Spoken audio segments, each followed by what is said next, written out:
अंग्रेजन बहू और बेचारी भूली सास। माधवी अपने पति रमेश और अपने बेटे अजय के साथ रहा करती थी।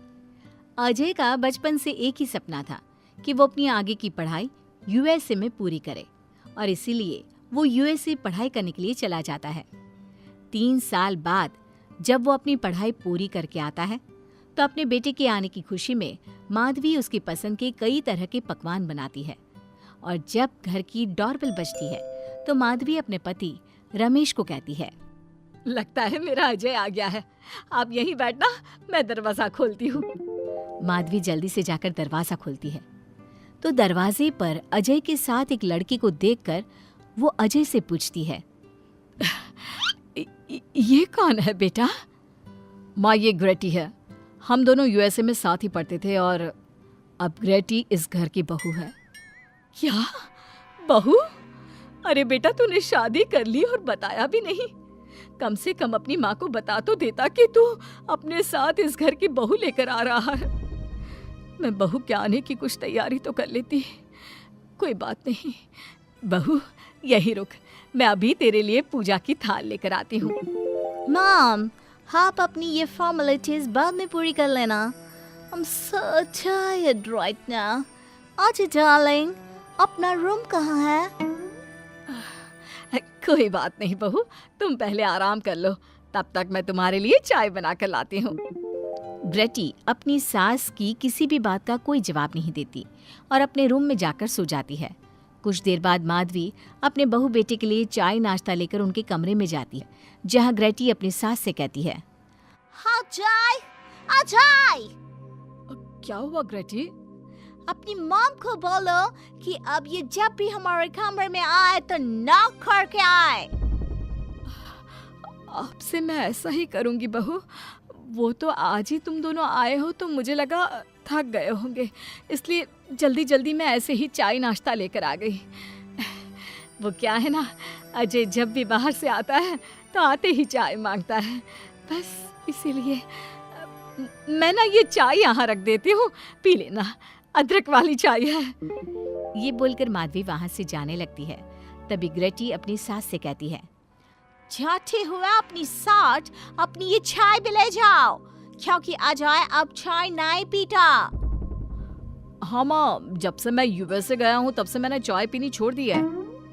अब एक काम करो, हम दोनों के लिए कॉफी ले आओ, मैं सच में बहुत ज्यादा थक गई हूँ। अरे ठीक है, ला देती हूँ। अच्छा बेटा, तुम्हारे मम्मी पापा इंडियन है या फिर वही अंग्रेजी है? मेरे मम्मी पापा इंडियन हैं, पर मैं शुरू से यूएसए में रही हूँ, इसलिए मैं खुद को अंग्रेजन मानती हूँ। वैसे अब जल्दी से जाकर मेरे लिए कॉफी लेकर आओ और मेरे बारे में इतना ज्यादा इंक्वायरी करने का जरूरत नहीं है। अरे हाँ हाँ, अभी लाती हूँ। वैसे बहू, मैं तुम्हें ना इंडिया के सारे तौर तरीके सिखा दूंगी। अरे क्या हुआ, तुम्हारी परवरिश अगर यूएसए में हुई है हाँ तो इंडियन ही ना। आपसे ज्ञान नहीं मांगा है, अब कुछ देर के लिए हम दोनों को अकेला छोड़ दो प्लीज, हाथ छोड़ता है। अपनी बहू की बात सुनकर माधवी वहां से चली जाती है।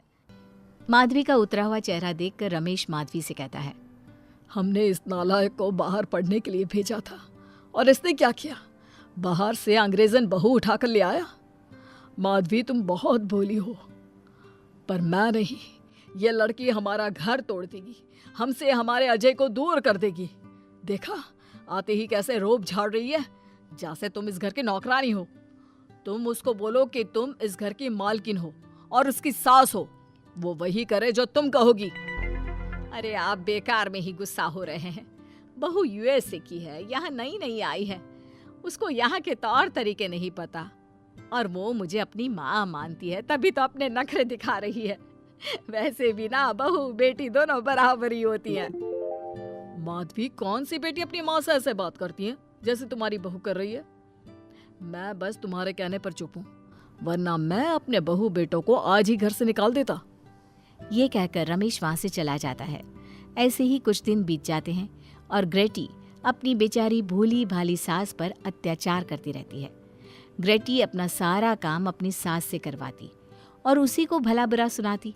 ऐसे ही एक दिन माधवी कपड़े धो रही होती है और ग्रेटी माधवी को सताने के लिए अपने सारे कपड़े लाकर उसे देती है और कहती है, मॉम्स, ये मेरे कुछ कपड़े हैं, जरा इन्हें भी धो दो।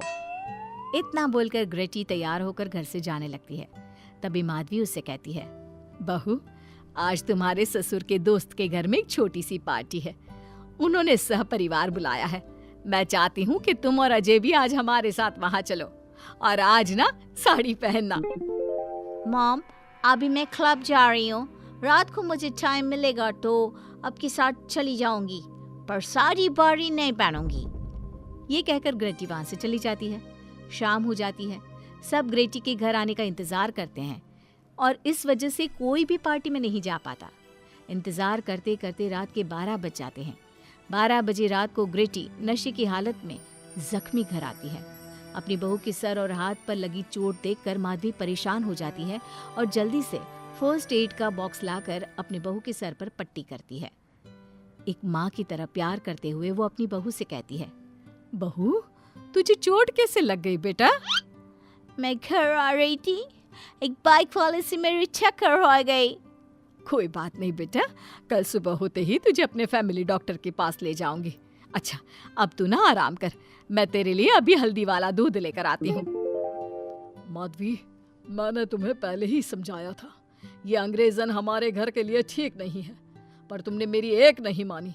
अब देख लो, आज इस अंग्रेजन बहू की वजह से सारे मोहल्ले में हमारी नाक कट गई है। आज सब हम पर हंसते हैं और ये सब कुछ तुम्हारी वजह से हुआ है, तुम्हारी छूट की वजह से हुआ है। ये कहकर रमेश अपने रूम में चला जाता है, पर माधवी अपनी बहू की पट्टी करके उसे उसके कमरे में जाकर सुला देती है। अगले दिन माधवी ग्रेटी को लेकर अपने फैमिली डॉक्टर के पास जाती है, जहां ग्रेटी देखती है कि उस डॉक्टर की बहू ने साड़ी पहनी है और एक संस्कारी बहू की तरह घर में पूजा पाठ करके अपने सास ससुर के पैर छूकर उनका सुबह सुबह आशीर्वाद लेती है। डॉक्टर की बहू को देखकर ग्रेटी को अपना बर्ताव याद आता है और उसे एहसास होता है कि वो अपनी भोली और मासूम सास के ऊपर कितना अत्याचार करती है, पर फिर भी माधवी सबसे लड़कर हमेशा उसका साथ देती है। ये सब देखकर ग्रेटी को पश्चाताप होता है और कुछ देर बाद वो दोनों दवाई लेकर घर आती है। जब माधवी ग्रेटी को दवाई खिलाने के लिए उसके पास जाती है तो, मॉम, मुझे माफ कर दीजिए, मैंने कभी भी आपके प्यार को नहीं समझा, आप पर इतना अत्याचार किया, आपकी बेइज्जती की, आपसे घर का सारा काम करवाया।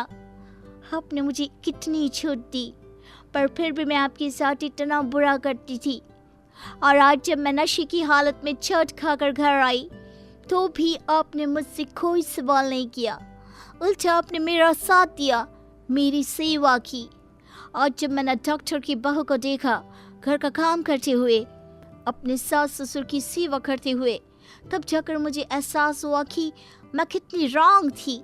एक इंडियन होकर भी एक बहू के कर्तव्य से दूर रही और आपके ऊपर अपनी अंग्रेजी का रौब झाड़ती रही।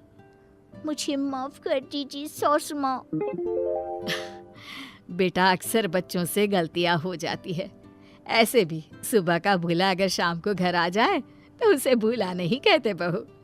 और मुझे बहुत अच्छा लग रहा है ये देखकर कि मेरी अंग्रेजन बहू कितनी समझदार हो गई है। जिसके बाद माधवी और ग्रेटी एक दूसरे को गले लगा लेती है और उसके बाद से ग्रेटी एक संस्कारी बहू की तरह रहती है और अपनी सास को किसी भी शिकायत का मौका नहीं देती। अपनी सास ससुर की बहुत अच्छे से दिल से सेवा करती है।